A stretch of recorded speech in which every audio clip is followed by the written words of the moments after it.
So those are the couple of things that I wanted to mention. I can't see that Sarah's on yet. Let me have a look.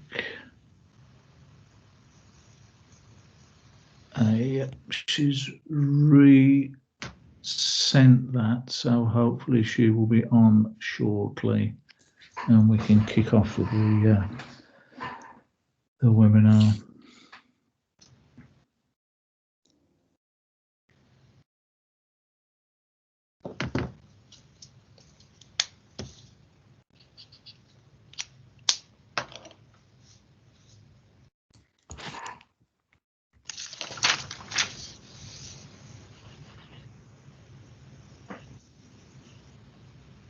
I just keep looking along the bottom to see if she's.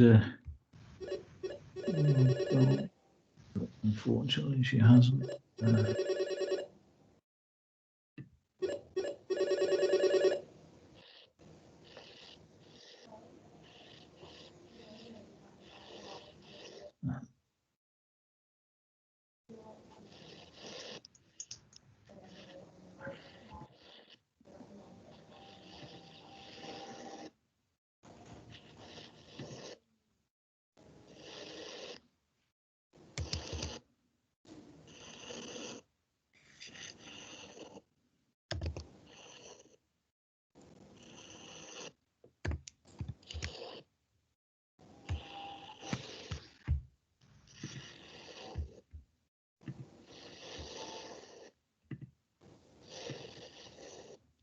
Somebody's doing something nasty to the photocopy by the sounds of it. Yeah. Yeah. Apologies for this. I said we did a trial run at 10:30 today. Everything worked absolutely fine, and then for some reason Sarah can't get in. Michaela has sent the invite again because I've the bottom. Right. Seen the link, so hopefully she will be on shortly. Mike, you got on fine, didn't you? Yeah, I'm fine. Can you hear me? Yeah, I can hear you. Yeah. Well, I can do it if you wish. Not as well as Sarah, but so I can go on. I think she's got the computer's rebooted, and she's now doing an update. Oh right. So she's got a 20-minute update going on at the moment, I believe. Okay. If you like, I can. I think people are getting error messages. Bear with me. I'm going to try and resend it as well. Okay. Well, then, can you do that? I know Michaela's just resent the invite out to Sarah. Yep, bear with me.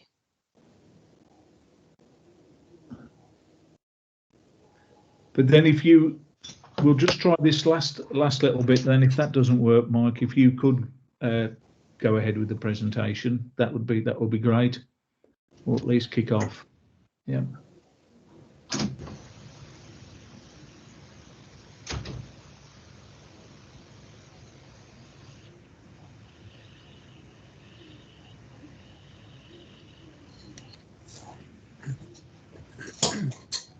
You text Sarah with the wait for you and tell her Michaela's sending another invite to join the meeting.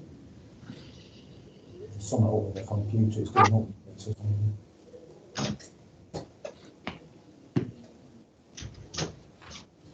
Stuart, who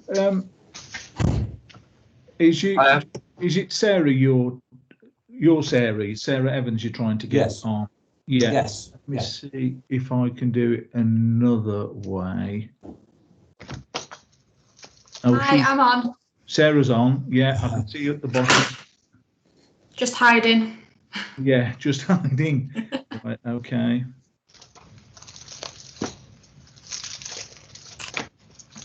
The joy of technology, eh?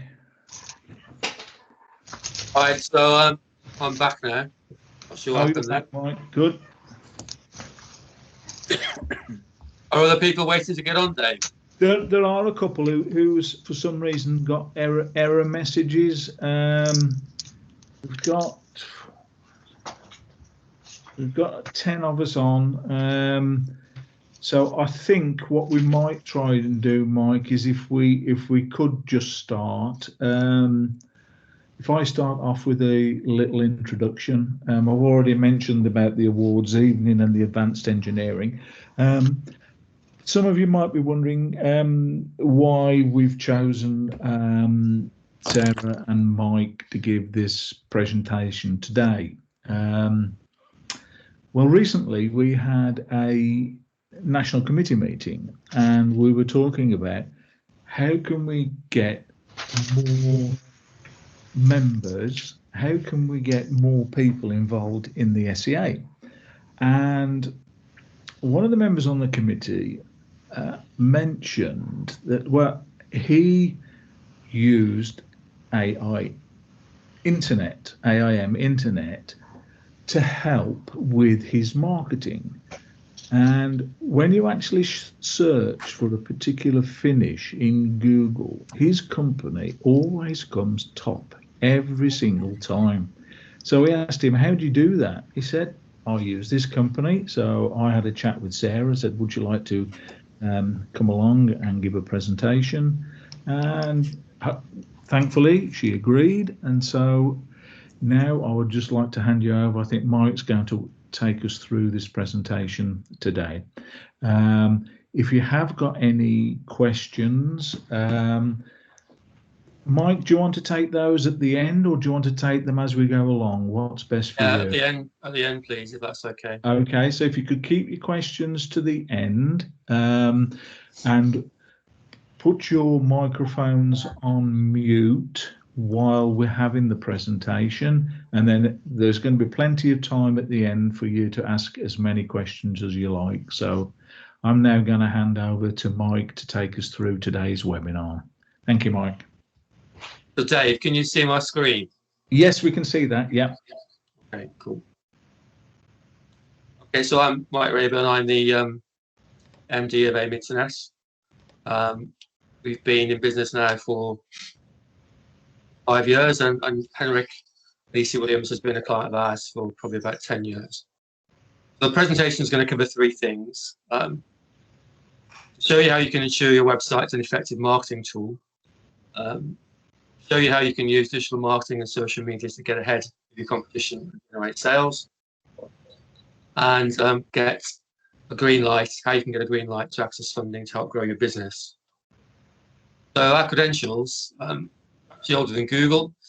Google founded in 1998. AIM Internet was founded in 1996. Facebook 2004, Twitter 2006. It really stems from my love of the measurement end of marketing and understanding what works, what doesn't, and why. And throughout, since I left university, really, that's been my passion. And the internet provides all that information in spades. What's been really significant as a result of COVID is that, this is a McKinsey stat, they believe that internet adoption or digital adoption has been brought forward by 7 years as a result of COVID. Pre-crisis growth, you can see there, 34%, leapt forward as a result of COVID because of things like this. Everyone's starting to use Zoom. And we're seeing that too. So we focused on the inbound side of marketing, which I'll go through in a second. And what we're seeing is, for our clients, lots more leads, lot more sales, lots more inquiries as a result of that internet adoption or increasing internet adoption post-COVID. So the first place to start is your website. We've built formula, process. We've tested things over the years on what works, what doesn't, and why. And the most important aspect is, to what extent does it reflect your business? So, who are you? What do you do? Why? What's your value proposition? What are your accreditations? clear navigation, clear calls to action, and professional imagery. That has to be on your homepage. So the visitors understand straight away exactly who they are, and people want to find what they're looking for. So if we look here with PSC flooring, you can see here that the navigation is quite clear. The call to action, book a free site survey, or call us, the social media. The navigation is quite clear. What they do is quite clear. And the benefits in terms of competitive pricing, unbeatable products, excellent service, and experience and advice are all there too. And that's all above the fold. The fold is your computer screen or your mobile screen. And it's really important that all that information is there at the point in which people see your site. This is emphasizing again keywords, industries, clear navigation. It's also really important that your website is mobile friendly, increasingly so. The world is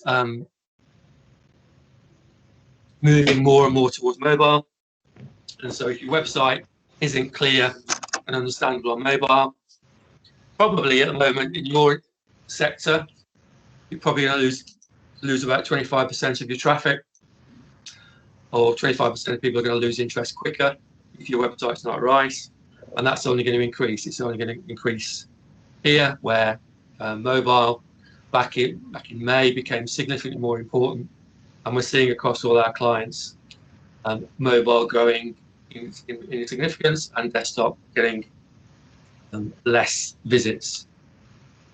So what is the internet about?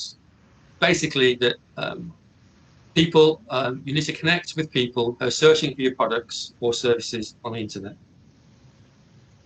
Convert them into customers, increase your sales, and grow your business. Probably our USP really is the fact that we understand the driving the traffic bit is relatively easy in terms of understanding the right where your audience is in terms of Facebook or Google or SEO or social media. But the understanding and making sure that you're driving the right traffic, because fundamentally people want to find what they're looking for.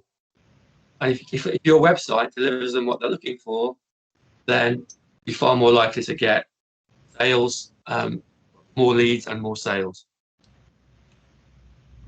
One of the things we've identified over the years is that you should really be spending a percentage of your turnover on marketing. Depending on your model, somewhere between 0 and 30%. 30% is purely online courses. So if you're selling a course at £100 a time online, you're probably going to need to spend £30 on marketing to generate a return initially, and that would improve. Obviously, in your sectors, you're probably looking at more like between 2 and 5% of your sales in marketing, and in particular, as I alluded to earlier, digital marketing or inbound marketing. What we're seeing is traditional advertising is working less and less. TV, press, trade press, exhibitions. Outbound marketing works better than traditional advertising, telemarketing, direct mail, email, but not as good as inbound marketing. The gentleman who is doing 4 posts a day on LinkedIn is in the right sort of space in terms of delivering that inbound marketing, ultimately traffic through to his website. The other thing we've noticed is LinkedIn's becoming quite powerful as a social selling tool, and lead nurturing is very important, which means that when people show interest, capture their details, capture information. You communicate with them on a regular basis, so that by communicating with them on a regular basis, you're going to get your name in front of them, your products in front of them, and at some point over a 3, 6, 12-month period, they're more likely to want your services and therefore make an inquiry. Another of our USPs is that we work very closely with all our clients. I've been meeting with Henrika Williams, probably started off once a month, but it's probably once every 2 or 3 months now, for a 10-year period where there's an exchange of ideas or exchange of understanding. So I get to understand more about plating, and he gets to understand more about what we do.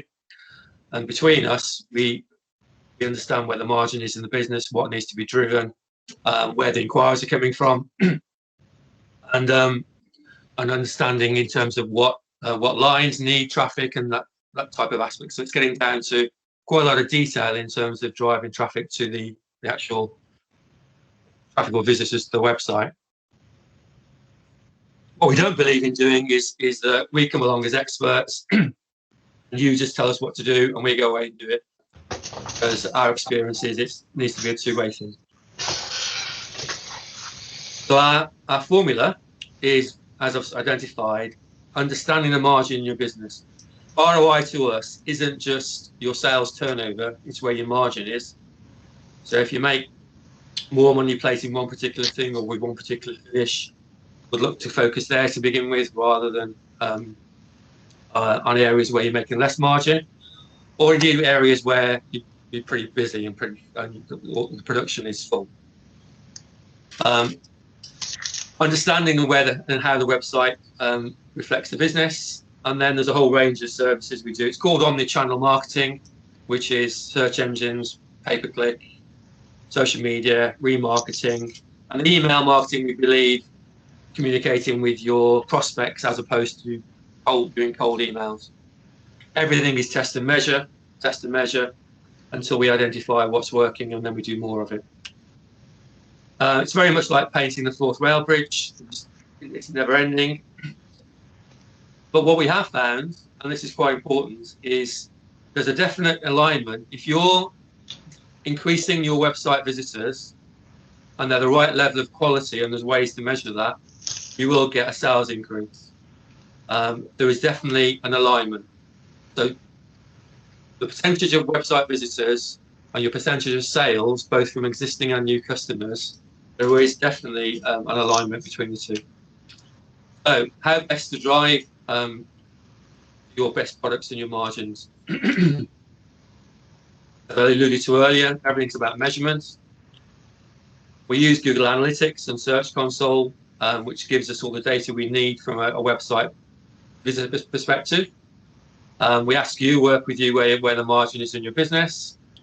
We'll ask you to look at things like Sage or Zero, and indeed we'll use Google Analytics and Search Console. We'll look at the website and social media apps and the analytics within that.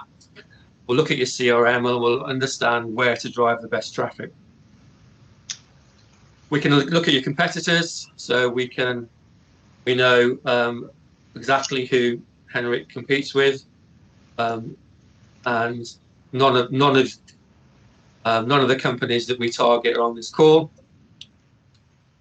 We can identify what traffic they're getting and how we can make sure that DC Williams is above them in terms of that particular element of traffic. We use software where we can really drill down into the traffic that these organizations are getting, and we can decide where we're going to focus and target. So what can you learn from your competitors? What's their core proposition? What are their keywords? How does your core proposition compare? And identify, again, back to this whole point about margin and business. So find Google PPC in particular very useful in business to business, aligning it with key terms, key products, key phrases, because you need to dominate that homepage on Google. So you can dominate it at the top with Google Shopping, you can dominate Google Ads, you can dominate with SEO, you can look at Google My Business. They're all ways of getting on that homepage. If you're there more than once, you'll get more inquiries. So if you're there for SEO and you're there for PPC with an ad, you won't get twice as many visitors. You'll get 3 or 4 times as many. There's more than a compound effect. In terms of us and our key points of differentiation. Work with Google partners. We go through various elements of Google training. We get support from Google in Barcelona, their European division. The girl that runs our team is ex-Google. When Google moved to Barcelona from Leeds, she decided she wanted to go to Barcelona. She wanted to stay in Leeds for family reasons, so we snapped her up. And we're forever working with both Google and the owner, our manager, in terms of identifying best practice to deliver the best return and the best leads. Remarketing, very important. This is where ads follow you around the internet. From 2022, this won't be allowed, but it's still cookie policy and cookie law, but it's still the most powerful elements of marketing I've ever come across. It goes back to, if you like Darren Brown, in terms of the way he uses the power of suggestion to get people to behave in a certain way. That's how advertising works. And this particular tool here of remarketing, indeed all advertising, to be fair, uses the power of suggestion to get a brand or your products in the mind of your potential customer. It's just that this is particularly targeted.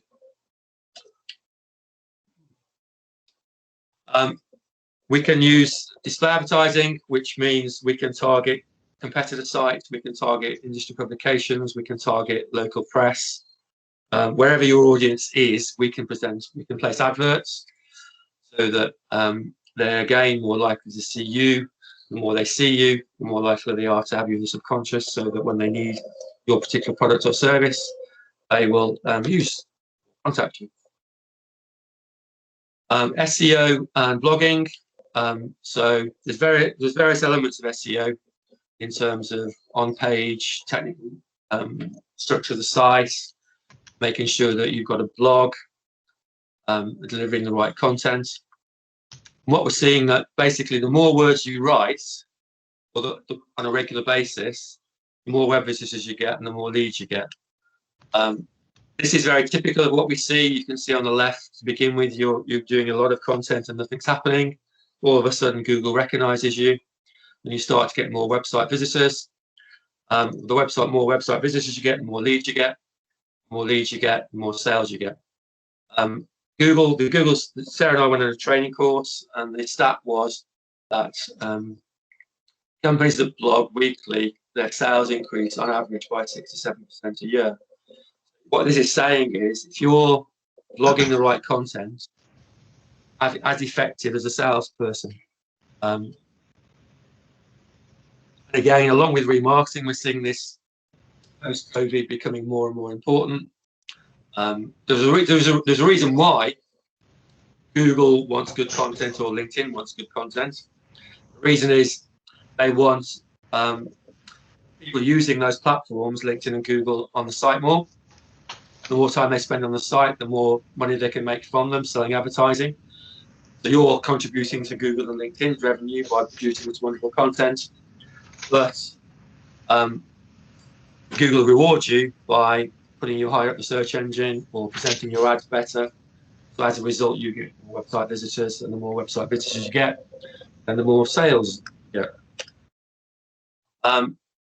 Again, this is research we've done, and along with a couple of other industry leaders, whereby a portion of new customers who first found your website through your blog has increased since 2011 significantly, to a point whereby it's about 25% now. So, we're not saying word of mouth, word of mouth will always work. Other things work as well. Just from a statistical perspective, if you're playing percentages and probability, blogging is really significant, writing good content. This gives you an idea of people in the manufacturing sector. This is some research again we did with a couple of other industry, gurus.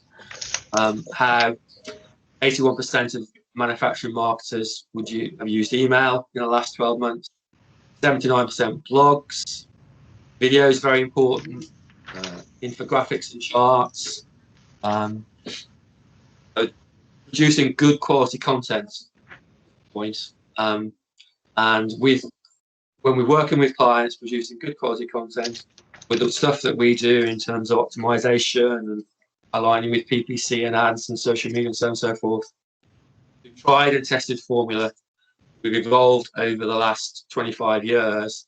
We can deliver increased customers, increased sales on a reasonably the basis.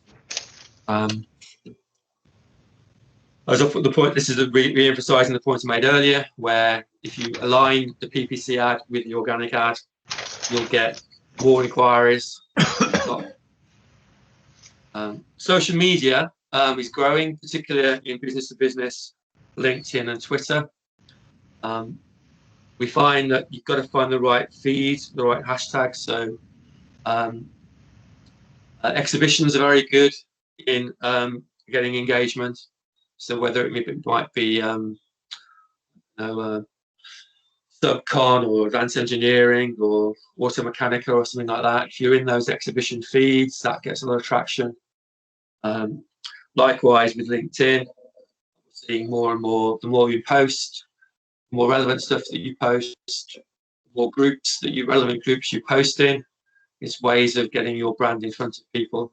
And then, particularly if you use Sales Navigator as a cost like £90 a month, you can identify prospects and manage prospects quite effectively. And that slide I had earlier, that's the social selling element of LinkedIn. Important that you understand that you're having a conversation online, you're not selling. Far too many people, their instinct is just to broadcast. So if you go onto Twitter, you just broadcast, or if you go onto LinkedIn, just broadcast, post stuff, and the whole point is you identify who you want to communicate with, you engage with them, you like what they're doing, you comment on the stuff that they're doing, and as a result, you'll get them liking you back and commenting back. And by that process, once you're in dialogue online, then they're far more likely to trust you, and therefore when you say, let's have a chat, then they're going to respond. Too many people still just use it as a broadcasting mechanism rather than an engagement mechanism. So from a content perspective, use blogging as the core. Hashtags are really important. Make sure you're engaged in the right feeds. Jefferson Group do a good one, which is hashtag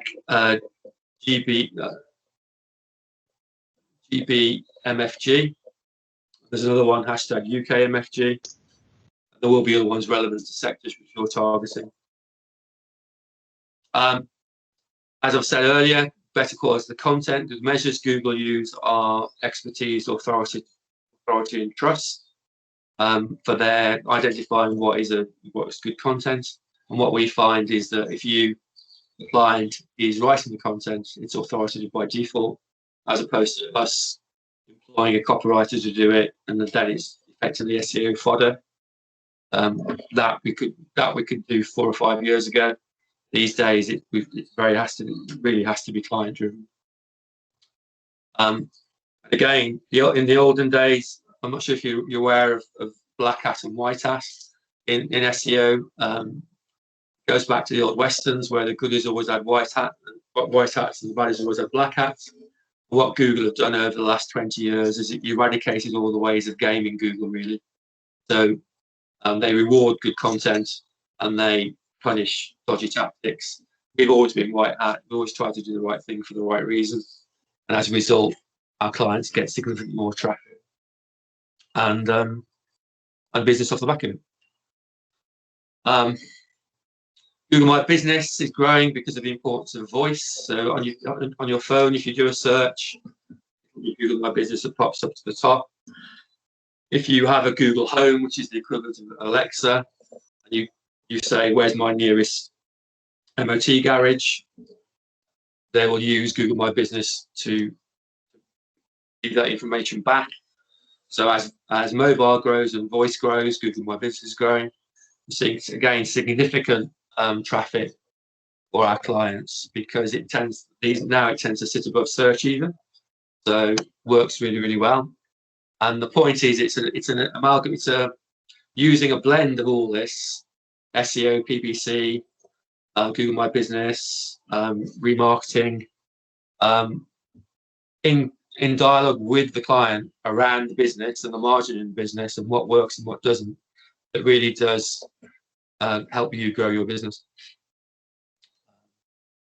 Also, Sarah's a bit of an expert now over the last 10 years in terms of not just EU funding. There are most of it tends to be EU related. Lately, obviously, the UK government have provided grants as well, but we can get funding up to around between 33 and 50% on products of about 20k. So what this means is, if this is new to you and it's a risk, and in some respects you might view it that we're gambling with your money, we can mitigate the risk by saying, okay, for a 20 grand project, reduce that to 10k net with a 50% grant.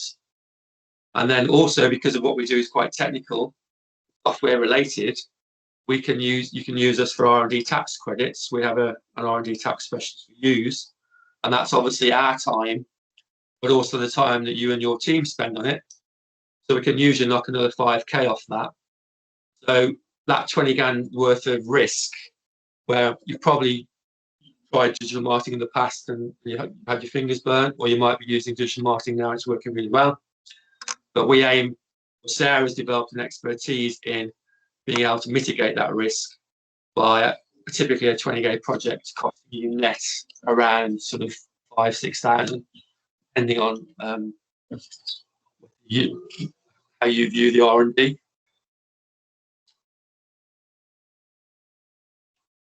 So, in summary, we really try and identify the margin in your business. For us, ROI isn't the sales, it's the margin. We'd expect to be able to deliver about a 3-to-1 return on margin over a 12-month period, and then grow that, particularly if you add customer lifetime value. So in year 2, year 3, year 4, as that customer continues to order with you, then the returns get very significant. Make sure you align your website with your marketing strategy. Use an array of different methods to drive traffic, as I've alluded to. Think about, obviously, the keywords. And it's things like shim washers will give you retail B&Q shim washers in a plastic bag. Shim washer manufacturer or shim washer supplier will give you the traffic that you want. So it's just little things like that which make a huge difference. So shim washers will give you volume traffic, no sales, or relatively few sales. Shim washer manufacturer or shim washer supplier will give you the right level of order that you're looking for, where you can get a return. Everything we do is test and measure, and it's very important that you do, when you take the leap into digital marketing, if you're not doing it at the moment, that you do think about allocating a percentage of turnover for your marketing and measuring, making sure you get that return over the period that you're doing it. Sales should increase with line of traffic if it's being done correctly. And that's it, really. So we're over to questions now. So if I just stop sharing, I'm Mike at aiminternet.co.uk. Hopefully Sarah's made it now. I'm not sure if she has. I'm about to stop sharing now.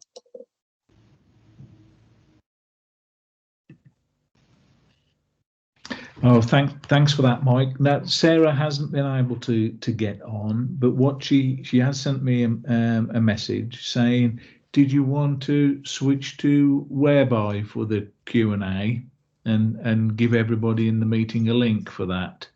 Or do you want... I think that would cause problems for everybody in the meeting, wouldn't it, really? Okay. So you're happy to take the questions now, are you? I think that's best for everybody else. Okay. Well, as we're hosting the meeting, I'm going to jump in first because I've got some questions, if that's all right. You mentioned blogging and saying that blogging once a week, which I think is great idea. But where's the best place to actually put that blog? Do you put that on your website? Or on your you should. I think most of you will be using WordPress.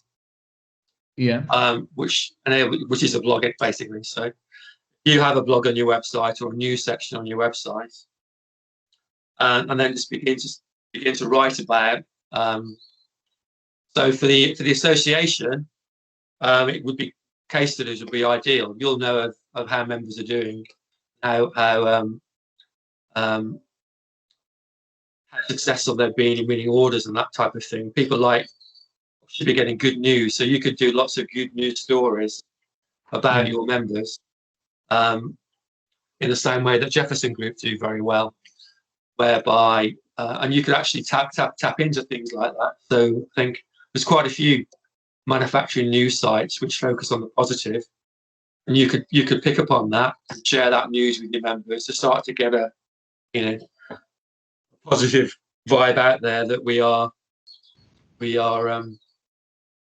out of the recession, coming out of COVID, and things are starting to get better. Okay, and then once you've got that blog written and up onto your website, would you then follow that up on LinkedIn and maybe Twitter with links back to that blog? Is that the way it works? Yeah, so Twitter definitely. Yeah.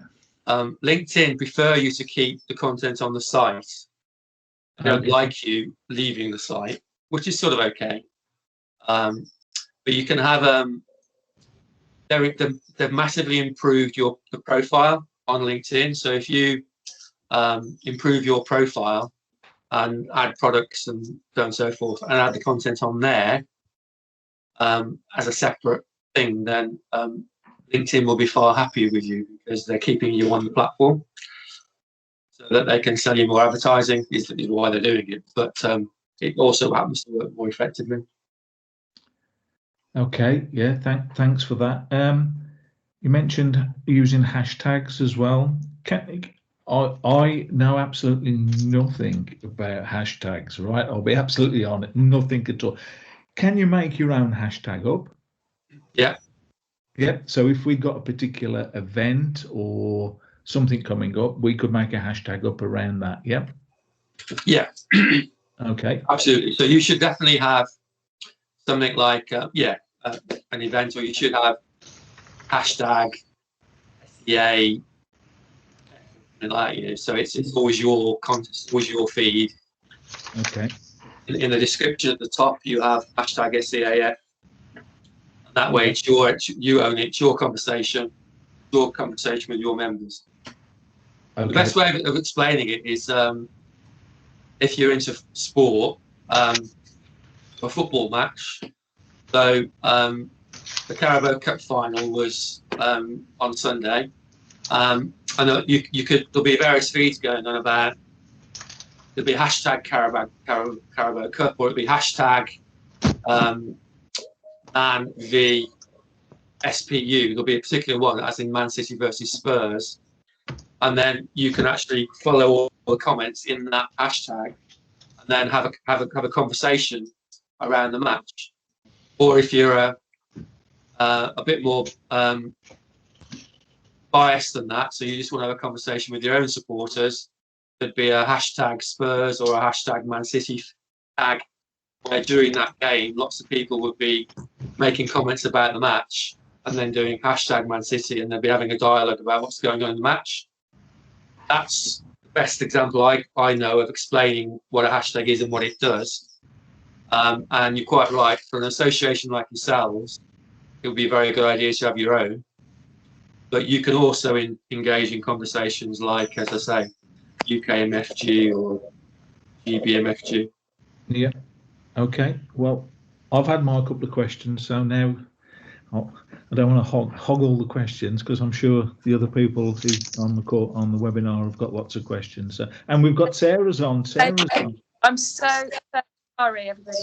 It's never happened before. And thank you, Mike, for carrying the can like that. I'm so sorry. I've just been trying for the last 45 minutes, and here I am on my mobile phone now. So huge apologies, and glad I finally made it. So hello, everybody. We had a run through, didn't we, at 10:30, Dave, as well, just to make sure everything was okay. And, we did. And then come 5 to 11, and anyway, so here I am. So anyway, where were we?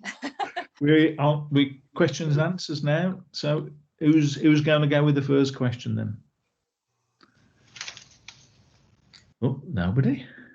Oh. How many? If we just got to, I can't tell on my phone how many people we've actually got on here now. Problems connecting. We've got a dozen, I think. Now, yeah. Well, I've got another question, if I may, about your charges. How do you charge? Do you go for a flat rate, or do you prefer a 12-month contract or ad hoc basis? What's the best way? Answer that, Mike. Yeah. Yeah. We've basically got a menu card, so we have obviously rates for any website work. So if a website was okay but just needed a few tweaks to bring it up to scratch, we have an hourly rate. If it's a new website that's required, then we would charge for the actual cost of the website. But with the monthly marketing, typically we have a monthly fee. As I say, we've got a menu of services which Mike's obviously run through in the presentation, which covering all the aspects of marketing. So they've all got associated costs. So what we would do is, with any new client, what activities we're going to be doing. That does change if the funding option is preferred, because as with all funding, that has to be paid in advance and then claimed back. So typically, a typical funding project's about £5,000 if it's the manufacturing funding, and we get a 33% rebate. So that would give us five grand's worth of value to either update the website and or get the marketing underway, and then you get the rebate. So that does have to be paid up, and then claimed back. But typically, and then we don't believe in tying people in per se, but we do ask that people give us enough time to make a project work, because it's not something that works overnight. So Google says 6 to 12 months is a good measure of something like this to start seeing results and get returns. So it is a commitment, and it is a leap of faith to some degree. But because we're 25 years old and we've got some excellent case studies now and some very happy clients, we are happy to put people in touch with anyone that needs any kind of reassurance. Hopefully that answers that question. Yeah, sure. And I was thinking if maybe one of our members wanted to completely rehash their website to take advantage of all of these new sort of forms of social media and that, is that something you could handle and potentially get funding, and they could also attach the R&D tax credit to that as well? Yes, absolutely. Yes. Okay. I don't know if I mentioned this, but what we would like to do this morning is to offer all of the attendees this morning, we'd like to offer you a free review of your website, if that would be of interest, to either to take back to your current suppliers, or indeed to ask us if we can cope to do any work that would need to. We've looked at all the websites very briefly for the companies attending this morning, and it's the old saying, you don't know what you don't know. So invariably there will be certain things to varying degrees that do need to be done to improve the websites, and we're happy to offer some free reviews for each website, to see how they can be improved, if that helps. Okay, how about that for you all people who are on the webinar? Free review of your website. Yeah. I mean, if anybody does want any further details from AIM Internet, what they do, they can either contact us directly, or there was a slide up there that you saw with Sarah's details on there, and Mike's given his as well. We have recorded this, and it will be put in the members area on the website, or links to it, so you will be able to access it and see all the information again. So any more questions from anybody? Yeah, could I ask a question, please? Yeah, sure, Phil. Off you go. In terms of your clientele, what is this? Are most of your customers industrial based, or is it a split between industrial and retail and commercial? Obviously, you can see the direction of where I'm coming from is that as a supplier to a specific industry, we tend to know who all our customers are, and generally who our potential customers are already. However, you know, I do see the benefit. One word that kept coming up in the presentation was trust, and we all know that that is probably one of the biggest words in getting and keeping business in specific and specialised industries. But from that point of view, I was just curious about the splits in business sectors in your clientele. Okay. Yeah, I mean, I'd say large percentages with the sort of manufacturing industrial areas. We seem to have found our niche there. That's not to say that we won't work with other types of businesses, and we do have you know, service industries and retail and that kind of thing. If we had a preferred niche, or you know, we seem to fall into manufacturing niche. And with that, we've got some very good case studies and some, you know, some long-standing clients. EC Williams, for example. I know Henrik couldn't get on the call either this morning, but he's one of our long-standing clients, and indeed put his day for this morning's presentation. So, so yes, I mean, would you agree with that, Mike? Would you like to add anything? Yeah, absolutely. We've got e-commerce clients. We've got a lot of manufacturing and industrial clients in all sorts of sectors, doing all sorts of things. Finishing sector tends to do quite well because people, when they're searching, it seems when they need finishing, they're looking for it and they're going to buy, as opposed to, let's say, an accountant. When we've got accountants as clients, whereby it might take 2 years for things to get going with the accountant because they're far more reliant on word of mouth. Whereas for the flooring website I showed you, that the flooring again tends to be a sector whereby online marketing works very quickly. And as I say, the finishing sector is another. We've got quite a few powder coaters and powder coating manufacturers, platers. So yeah, mainly manufacturing and engineering, I'd say. Well, thank you. Okay, anybody else got any questions at all? Because I've got another one. Okay, if one of the member companies wanted to do just one thing to start to put the toe in the water with digital marketing, what would you recommend that one thing would be? I'm going to let Mike, and I think I know what he's going to say. Well, I would evaluate the website from making sure it fits all the criteria that I mentioned very early on. But at the moment, the most powerful thing is remarketing. There's all the fact that you're getting people who already visited your website and you're promoting to them works more effectively than anything else I've ever known. So that would be the one. Yeah, and that obviously leads on to the tracking of your competitors' traffic as well. So the fact that we can, which hopefully Mike will have covered off, the fact that we can target traffic to your competitor websites and then start showing the remarketing ads, that really is very powerful because you're hitting people in the right area for your industry.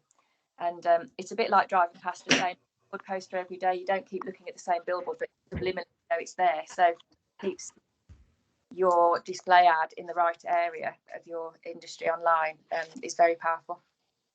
So yes, that's what I thought you were going to say, Mike. Okay, thanks very much for that. Anybody else? Any questions? Anything at all you want to ask? If not, then I'll wrap up the webinar for today. If you do think of anything later on that you think, oh, I wish I'd asked that question, you can always get in touch with myself, Michaela, or Simone, and we can pass on that directly to Sarah and Mike. Or, as I said, the copy of this webinar will be available in the members area, and we'll get a link sent out to you, so you'll have the direct contact details there. So big thank you to all for taking the time out. I hope you found it interesting, and stay safe, everybody. We'll be in touch. Thanks a lot. Thanks, Dave. Take care. Bye, everyone. Thank you. Bye now. Bye-bye.